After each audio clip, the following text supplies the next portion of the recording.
안녕하십니까. 명예클리닉의 주민을 맡은 박용호 인사드립니다. 안녕하세요. 최나라입니다.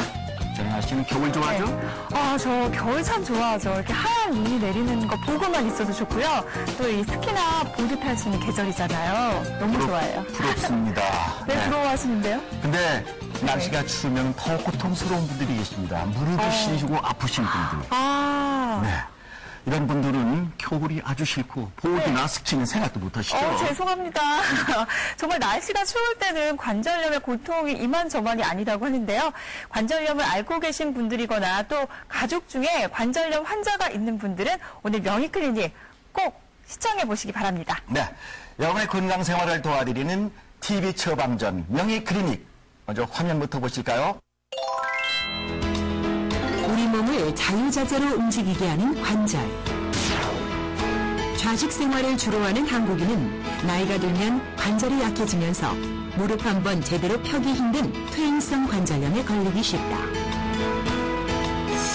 방치하면 더 큰 질환으로 발전되는 만큼 퇴행성 관절염의 근본적인 치료가 필요하다. 지금부터 한국인의 고질병, 퇴행성 관절염의 치료와 예방에 대해 알아보자.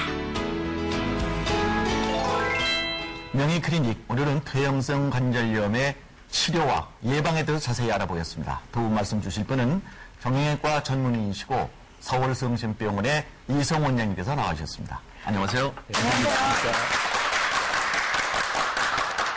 네, 그리고 방청객 10분 오늘도 함께 하셨습니다. 감사합니다. 나와주셔서 고맙습니다. 우리나라 55세 이상의 80%, 또 75세 이상의 거의 대부분이 이 퇴행성 관절염을 앓고 계시다. 네. 노인성 질환이죠. 퇴행성 관절염이 이렇게 많다고 하는데요. 네, 저도 깜짝 놀란 게요. 이 관절염이라고 하는 것은 어르신들에게만 발병하는 줄 알았는데 요즘에 젊은 사람들도 이 관절염을 앓고 있는 사람들이 많다고 합니다. 오늘 관절염 때문에 고생하시는 분들을 위해서 많은 도움이 되는 정보들 준비했으니까요. 채널 고정해 주시고요.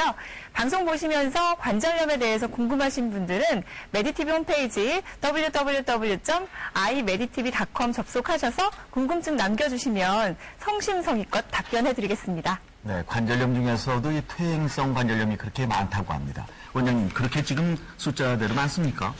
예, 하여튼 이 퇴행성 관절염은 인구가 고령화되면서 점점 많아지고 있습니다. 이게 노년성 질환이니까요. 아무래도 많이 오래 사시는 분들이 많아질수록 전체 인구의 퇴행성 관절염을 앓는 분이 점점 많아진다고 봐야 되겠죠. 근데 보통 그 퇴행성 관절염은 관절의 노화에 의해서 생기는 것으로 알고 있는데 그 젊은 사람들에게 이 퇴행성 관절염이 생기는 이유는 뭘까요?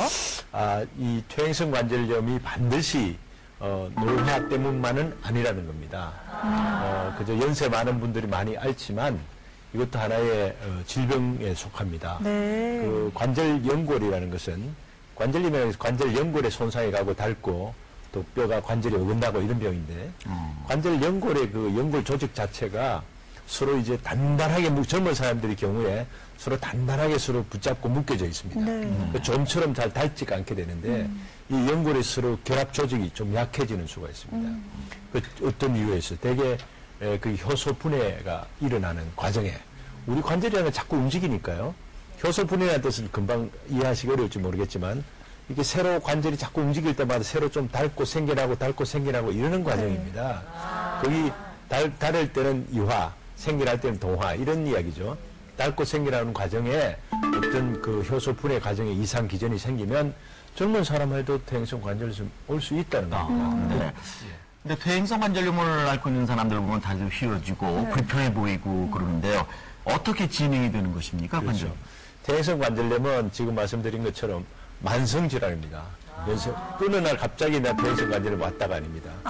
통증이 오기 시작하기 오래 전부터 내가 알기 오래 전부터 조금씩 관절에 이제 그런 현상이 퇴행성 현상이 노화 현상이 진행되면서 또 점점 쓰는 거는 그대로 써왔으니까 과도한 사용 또 아무래도 같은 일을 하고 같이 쓰시더라도 체중이 많이 나가는 분들 이런 분들은 좀 빨리 오겠죠.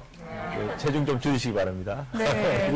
그 다음에 또 이렇게 가벼운 외상이라도 자주 다치면 그 관절이 다친 만큼 금방금방 회복이 안 되면서 퇴행성 관절 올 수가 있죠. 그리고 또 이제 특별한 이유 없이 할 수 없는 이유로 젊은 사람들한테도 아까 말씀드린 그 효소 분해 작용의 이상으로 또 올 수도 있다. 이렇게 여러 가지 원인들을 찾아볼 수가 있지만 네. 가장 그래도 연세 많은 분들한테 노화 현상으로 올 수 있다는 것이 제일 큰 원인이 되겠습니다. 네, 원인이 참 다양한데요. 이 퇴행성 관절염이 심하면 관절이 좀 심하게 틀어지잖아요. 그렇죠. 이런 변화는 왜 생기는 건가요? 한번 보죠. 이 사진 한번 보시면 네. 이런 분의 경우 이제 안쪽으로 되게 우리나라 사람의 경우는 무릎이 되게 O자 모양이 되니까 네. 안쪽으로 체중 부하가 많이 됩니다. 많이 되니까 이렇게 슬슬 이렇게 관절 연골이 닳기 시작하죠. 2단계에 이제 적절한 치료를 하지 않고 하면 그 다음에 이렇게 심하게 한번 보시죠. 굉장히 심한데요? 네, 겉보기에도 무릎 관절이 많이 휘었지 않습니까? 네. 휘고 이렇게 관절은 형체를 알아볼 수 없을 정도로 이렇게 굉장히 많이 휘게 된 이 과정입니다. 이 과정을 자세히 이제 요 MRI 촬영을 참고로 보여드리겠습니다. 관절면이 이렇게 둥글게 매끄럽게 돼야 되는데 이런 데는 다 울퉁불퉁하게 톱니처럼 되어버렸죠. 이렇게 달아서 나온 그 연골 뼈 조각들이 이렇게 크게 삐뚤어져 볼록하게 튀어나옵니다. 이게 퇴행성 관절 앓게 되면은 이게 젊을 때 아주 날씬했던 무릎 관절이 이렇게 뚱뚱해지죠. 뚱뚱해지고 비틀어지는 겁니다. 그 속을 자세히 보시면 또 이렇게 관절 속에 물이 차 있어요. 흰 부분이 관절이 물이 차 있는 겁니다. 관절 속에 연골에 서로 결합이 약해지고 관절 속의 결합이 약해지면 그 약해진 빈자리에 수분이 찹니다. 수분이 차서 관절이 느슨해지니까 관절이 쉽게 가벼운 외상, 조금만 사용해도 쉽게 닳고 부스러져 버리니까 퇴행성 관절염이 급속히 진행된다 하는 겁니다. 그러니까 그런 환자들이 느끼는 그 아픔도 굉장한데 자가 증상은 어때요? 어떻게 느껴요? 제일 심한 게 통증이죠. 네. 보행하기, 걷기, 움직이기가 힘들다. 통증. 그 다음에 이제 자꾸 삐그덕삐그덕 소리도 나겠죠. 그리고 붓습니다. 붓고 이 통증이 되게 붓고 통증이 주로 낮에 낮 시간에 다니실 때는 잘 몰라요. 이거 좀 견딜만 하다는 거죠. 네. 그런데 밤 시간 세상이 다 조용해졌을 때는 이 통증을 더 크게 야간에 큰 통증을 느끼게 되고요. 네. 또 대부분 관절염 만든 분들이 이제 날씨가 흐린다든가 이러면 통증을 더 심하게 호소합니다. 그 이유는 기압이 떨어지면 관절의 압력이 좀 올라간다는 거죠. 외부 기압이 떨어지면 관절의 압력이 올라가니까 아무래도 압통, 그 통증을 더 심하게 느낀다는 겁니다. 그래서 비 오는 것도 안 되는 게 그렇기도 하고요. 되게 이제 하루 중으로 따지면 우리 이 기압이 제일 떨어진데 새벽 시간이죠. 새벽에. 되게 새벽잠을 설치게 됩니다. 이 관절염 앓으신 분들은 특히 초저녁에는 잠을 좀 주무셨는데 새벽잠에 연세 많이 드신 어르신들, 퇴행성 관절염 앓는 분들은 새벽잠에 깨가지고 이제 무릎 안고 이제 이고통 저고통 겪는 분들 많으시죠. 예, 그게 되게 퇴행성 관절염이 심해졌을 때 오는 증상이 그렇게 오는 겁니다. 네. 그러니까 빨리빨리 좀 병원에 가셔야 되는데 혹시 수술할까봐 무서워서 그냥 집에서 온찜질 하시거나 뭐 약물 드시는 분들 있으시거든요. 네. 이렇게 되면은 나중에 또 치료가 더 심해지지 않을까 하는 생각이 들거든요. 그렇죠. 근본적인 치료를 안 하게 되면 어떻게 되나요? 그렇죠. 이 퇴행성 관절염은 치료가 안 되는 병이 아닙니다. 네. 초기에 우리가 진단을 하고 적정한 비수술적인 치료, 약물도 잘 쓰시고 운동요법을 잘 하고 자기 생활 습관도 좀 바꾸고 이러면 치료가 가능합니다. 치료 가능한 게 뭡니까? 통증 없이 지낼 수 있으면 치료가 되는 거 아닙니까? 네. 그렇게 할 수 있다는 겁니다. 초기에.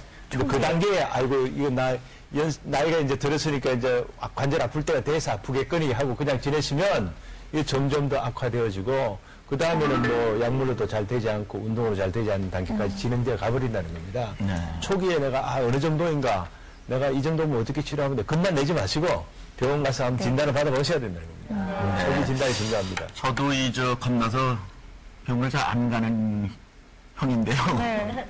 이 진단 방법은 뭐 여러 가지가 있습니까? 예, 진단은 제일 쉬운 게 이제 우리가 이 말씀 들어보고 또 만져보고 이제 이화학적 진단이 이제 의사의 진찰로 가능하고 그 다음에 이제 엑스레이 찍는 겁니다. 엑스레이 찍고 아까 잠깐 MRI 보여드린 것처럼 이제 아주 이게 어느 정도 심화되어 있는지를 확실하게 알기 위해서 치료 방법을 결정하기 위해서는 MRI 촬영까지 필요하다는 겁니다. 네.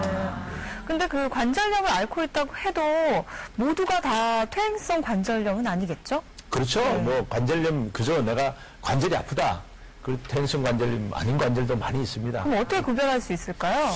일단 우리가 그런 연령적인 거 봐야 되고 네. 또 의사의 진단, 또 혈액 검사, 또 엑스레이 여러 가지 진단 장비로 가지고 관절염의 종류는 뭐 우리가 충분히 혼자 자가 진단은 어렵습니다. 그냥 네. 아프다 그러면 관절염이겠거니 이렇게 관절염이라는 표현은 그죠. 관절 아프면 관절염이라고 판단하시는데 원인은 다양하게 있다는 겁니다. 퇴행성이다 아니다 이렇게 말해야 되는데 연세 많으신 어르신들이 이제 아파하는 것은 오랫동안 아프신 것은 대개 퇴행성 관절염이다 이렇게 보시는 게 맞죠. 네.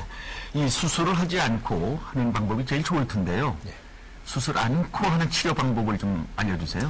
한번 보실까요? 네. 제가 간단히 요약해놨습니다. 한번 보시고 제일 먼저는 이제 아까도 말씀드린 것처럼 생활 습관, 뭐 쪼그려 앉아서 뭐 일하는 우리 가정에서 생활하실 때에 살림살이 할 때에 쪼그려 앉는 일들 많으세요.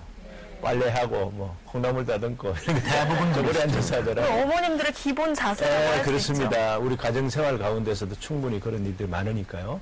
또 우리나라 사람들이 되게 방바닥 문화입니다. 방바닥에 쪼그려 앉을 일이 많습니다. 쪼그려 앉았다 이렇다 할 일이 많습니다. 그게 사실은 무릎 관절에는 아주 나쁜 영향을 미칩니다. 좀 의자 생활로 좀 바꾼다든지 이럴 필요가 있고요. 그 다음에 이거 대단히 어려운 일인데 네. 주문을 하자면 이게 체중 감량이라는 겁니다. 역시 체중 감량. 이게 쉽지 않습니다. 대단히 어려운 거고요. 그 다음에 이제 운동이죠. 제가 교정 운동요법을 아까 이제 걷기, 자전거 타기, 수영하기, 관절 연골을 자꾸 이제 운동해줘야 관절면은 새롭게 만들어지고 새로 재생이 되어지는 겁니다. 그래서 무릎 관절 아픈데 아프니까 나 못 걷겠다, 운동 안 한다 그러면 안 됩니다. 가장 좋은 게 이제 가정에서 할 수 있는 게 요즘 헬스 자전거 이런 거 타시고 걷기 운동을 하시되 좀 평기를 많이 걸으셔야 돼요. 학교 초등학교 운동장 그 아침 저녁으로 좀 걸으시면 아주 좋아요. 그러면 관절면이 부드럽고 근데 줄넘기 같은 거 뛰기 이런 건 아주 안 좋습니다. 운동하자 그런데 여기서 막 줄넘기하고 배드민턴하고 이런 건 좋지 않습니다. 등산 그거 좋지 않습니다. 그저 평길 가벼운 속도로 너무 빨리 뛰는 것도 좋지 않습니다. 그래서 조금 빠른 속도로 걷는 거 경보라 그러죠. 네. 이렇게 걷고 자전거 타고 또 여러 가지 여유가 되고 시간이 되시면 수영하는 거 좋습니다. 수영이요? 그런 운동하는 거 이게 이제 1차적인 방법이고요. 그 다음에 이제 아무래도 그 통증이 있으면 운동도 잘 안 되고 하죠. 그래서 최근에 비스테로이드성 스테로이드 물질이 많이 들어가면 우리 전신적인 문제가 많이 오니까 비스테로이드성 진통소염제 있습니다. 그 도움이 좀 되고요. 그 다음에 경피신경자극요법 이런 거 있고요. 네. 최근에 대단히 각광받고 있는 치료 방법입니다. 이 하이로닌산이라는 주사인데 아까도 말씀드렸지만 관절 연골세포는 그 연골 세포끼리 이제 단단히 묶어줘야 되는데 연세가 들면서 약해진다 그러죠. 그 빈 공간을 메워준다는 겁니다. 이 하이로닌산이 그걸 연결시켜주는 묶어주는 역할을 하는 게 하이로닌산입니다. 윤활유 역할을 윤활유 역할을 하죠. 그리고 또 윤활유뿐 아니고 서로 약해진 연골세포를 서로 딱 붙잡아주는 역할을 합니다. 이 두 가지 역할을 동시에 할 수 있는 주사를 이 주사 약물을 직접 무릎 관절 또 다른 퇴행성 관절이 있는 쪽에다 직접 주사를 해드리는 겁니다. 네. 그러면 관절로의 연골세포가 더 단단해지고 매끄러워지고 통증도 없어지고 또 연골 일부 재생도 되어지고 치료되어지는 좋은 방법들입니다. 이거 이제 뭐 한정 맞을 수는 없습니다. 이게 매일 맞았으면 안 되고 한 주 간격으로 한 분씩 이렇게 대개 한 6개월 간격으로 한 5번 정도 맞아드리는 거. 네. 이건 초기 관절염, 퇴행성 관절염 치료에 아주 도움이 되고요. 이런 것들이 다 통칭해서 비수술적 치료 방법이다. 이렇게 봐야 될 거예요. 저도 하도 아파서 가니까 그 의사 선생님께서 뽀얀 약물을 넣어줬는데 그게 뽀얀 그겁니까? 약물이요? 그럼 잘 모르겠어요. 어떤 뽀얀 약물인지. 약물을 아마 자주 맞으면 안 된다고. 자주 맞으면 안 됩니다. 바로 이 스테로이드 계통 주사입니다. 자주 맞으면 안 됩니다. 안 되고 그건 좋지. 아주 네. 부득이할 때 맞는 겁니다. 그래서 이렇게 다양한 비수술적인 방법이 있어서 다행인데요. 그래도 관절염이 상태가 좀 심하면은 이런 건 불가능하겠네요. 그렇죠. 아까 보신 것처럼 아주 심하게 이렇게 변형이 와 있는 네. 관절. 그 단계 가면 이제 뭔가 해결 방법을 해야지고 약물까지 된다고 볼 수가 없죠. 약물 든다고 비틀어주는 관절이 똑바로 된다? 있을 수 없죠. 네. 그래서 결국에 이제 그런 아까 말씀드린 약물도 해가면서 아주 적은 단계, 수술도 처음부터 큰 수술하는 게 아닙니다. 작은 수술, 그렇게 큰 그 상처를 내지 않고 할 수 있는 수술부터 시작해